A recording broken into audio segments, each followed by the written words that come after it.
Thanks for joining us on Plus News Updates. I am Adebanke Odunoi.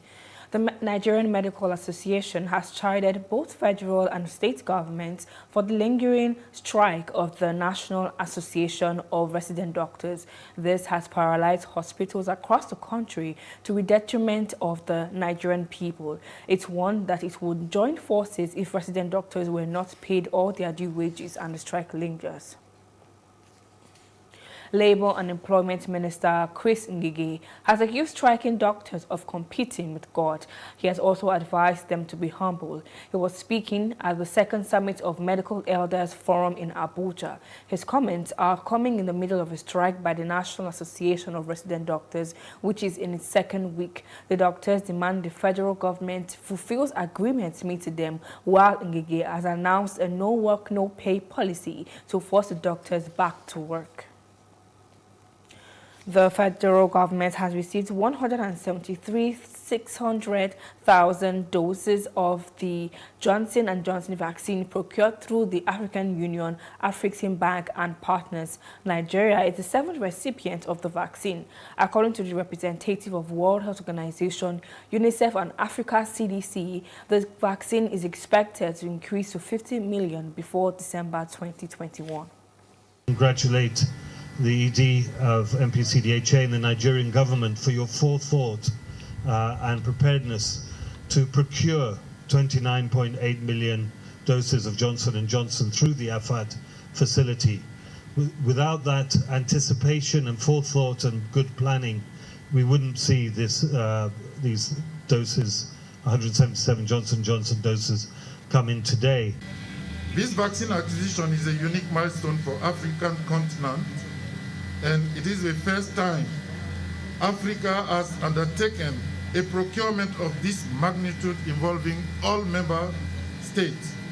It also marks the first time that the African Union member states have collectively purchased vaccines to safeguard the health of African population. 400 million vaccines are sufficient to immunize a third of the African people and bring Africa halfway toward the continental goal of vaccinating at least 60% of the population. We'll continue to count on you, the media, for dissemination of true and accurate information to keep Nigerians informed and educated about COVID-19 vaccination.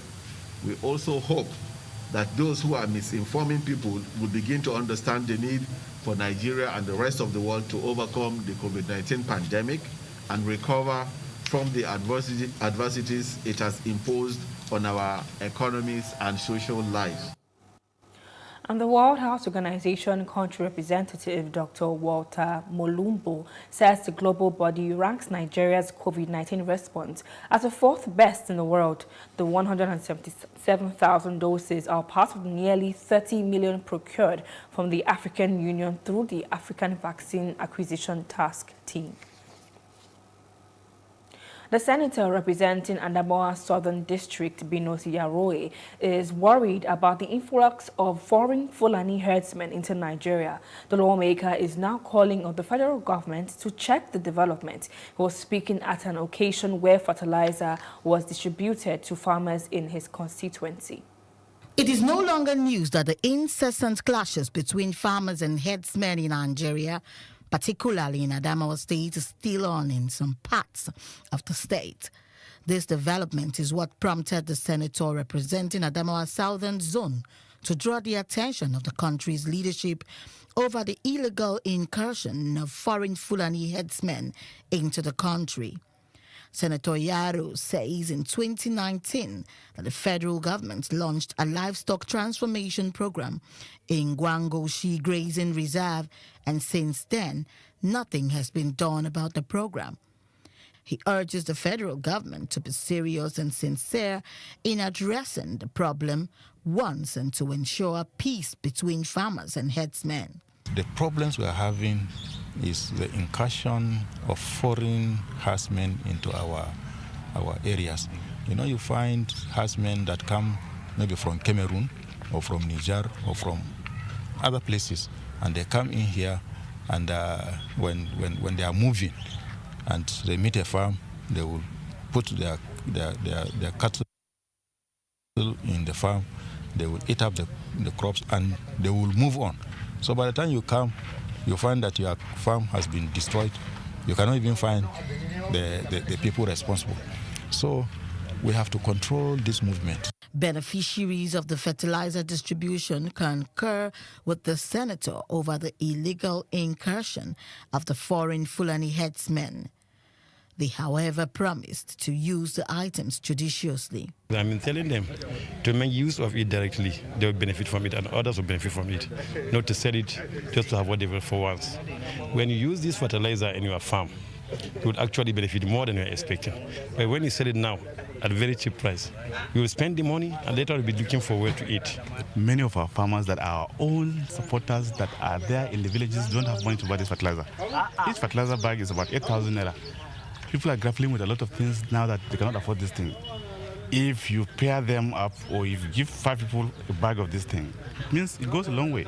With the recent call, Nigerians wait to see if government will put machinery in motion to check these alleged threats. The Nigerian Commissioner of Information, Sani Idris, who was kidnapped on Monday, has been freed. He was abducted from his residence at Baban Toga village and was released around 9:30 p.m. on Thursday.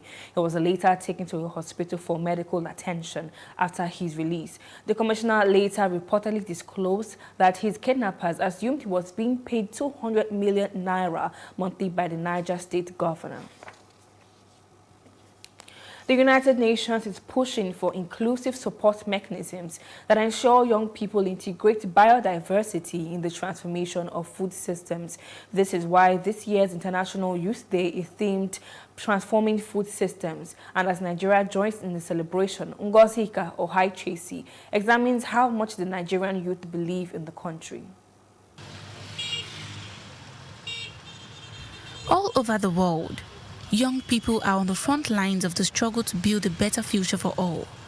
The International Youth Day this year highlights the solutions developed by young inventors to address the challenges to our food system. One of the persons helping to transform the system here in Nigeria is Samson Obole. The soulless farmer believes young people can build an equitable and sustainable food system. Farming in itself, youth can come into that space to play a huge role. Logistic, the movement of the produced food from the farms to the table. Youth can play a huge role. The use of blockchain to allow for transparency and tracking so that you are able to know, oh, XYZ food that I am eating is coming from farm A or farm B or farm C. Because when there is transparency, there is higher level of accountability because the farmer now knows, oh, what I am doing can be traced back to me.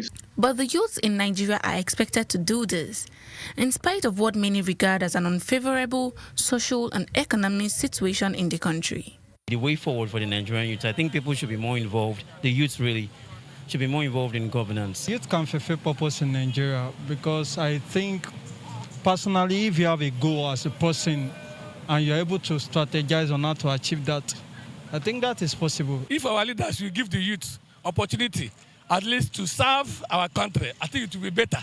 The country will grow better. The Global Youth Development Index, recently released by the Commonwealth, ranked Nigeria 161st out of 181 countries in the world. These indicate poor and declining youth development. But the policy strategies advocate stronger engagement and participation of young people in policy making as a way to reverse this. A day like this is to celebrate 75% of the population of this continent. Who owns the future? Who are going to be the ones to sustain the development and the change that the leaders of today are making? And that is why on this Youth Day we're calling for stronger engagement of young people and participation of young people.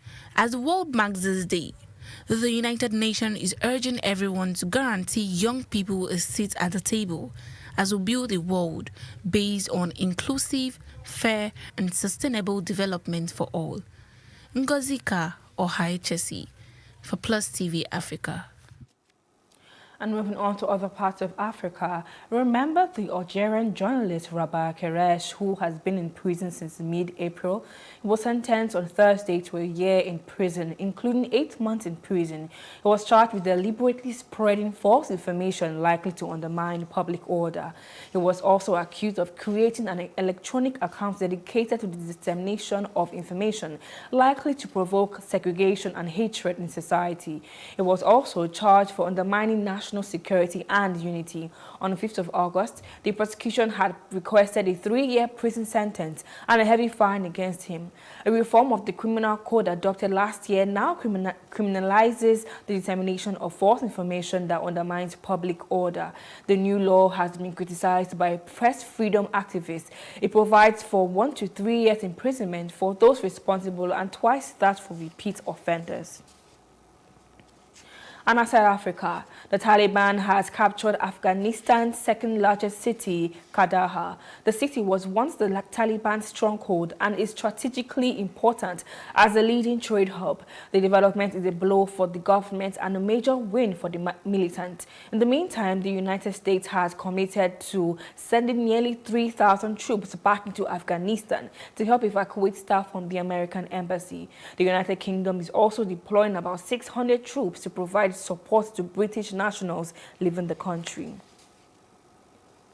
British police on Friday named Jack Davison as a 22-year-old man who went on a shooting spree that killed 5 people. The victims included a very young girl in the city of Plymouth. They said the motive for the murders was unclear. Davison started shooting possibly with a pump-action shotgun at around 6 p.m. on Thursday. First, he killed a woman he knew in a house in Biddick Drive in Plymouth. He walked out of that house and shot a very young girl in the street along with her male relative. Davison shot at 2 other people who were badly injured, then entered a park and shot dead another man before killing another woman in Henderson Place. He then turned the gun on himself before firearms officers tackled him. The deadly shooting spree was over in just a few minutes.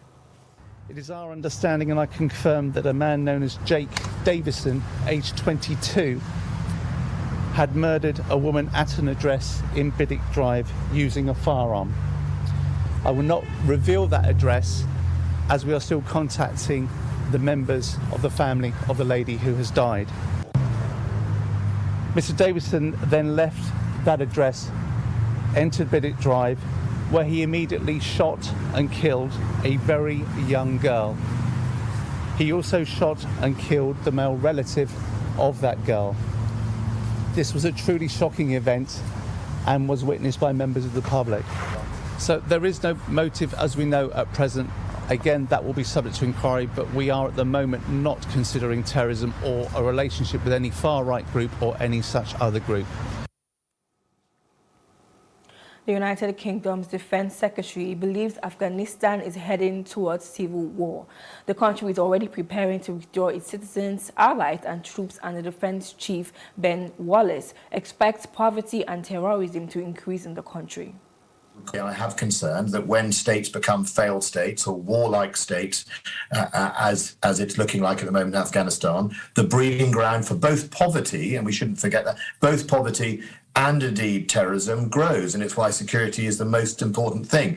Look, one of our challenges, and I've been quite open about this, I felt the deal that Donald Trump did was, I think I used the phrase, a rotten deal. I think it was done directly to the Taliban. It didn't involve the Afghan government, so fatally potentially undermined the government of that day. You know, we as international partners found it uncomfortable because we had deployed through a US framework. We hadn't deployed in a unilateral manner. So when they pulled that framework, that we had to leave. And moving on to business news, Dr. Hassan Mahmoud, Director, Monetary Policy Department of the CBN, said there were positive sides to Nigeria's economic growth. That's despite uncertainties in the domestic and global economy. Mahmoud said this at the mid-year economic review and outlook of 2021. He said if policy challenges with exchange rates and insecurity were addressed effectively, the country would start seeing some positive projections into 2021 and the beginning of 2022. 2022. Also, if the CBN forecast for GDP growth are sustained, we will see GDP getting close to 3% by the end of 2021. That's provided there is improved vaccination and the health hazards and lockdowns are not resurfacing. And that's the news update. For more, please follow us at PlusTvAfrica on Facebook and Instagram, and do subscribe on our YouTube channel and at PlusTvAfrica. My name is Adebanke Odunuyi. Thank you for watching.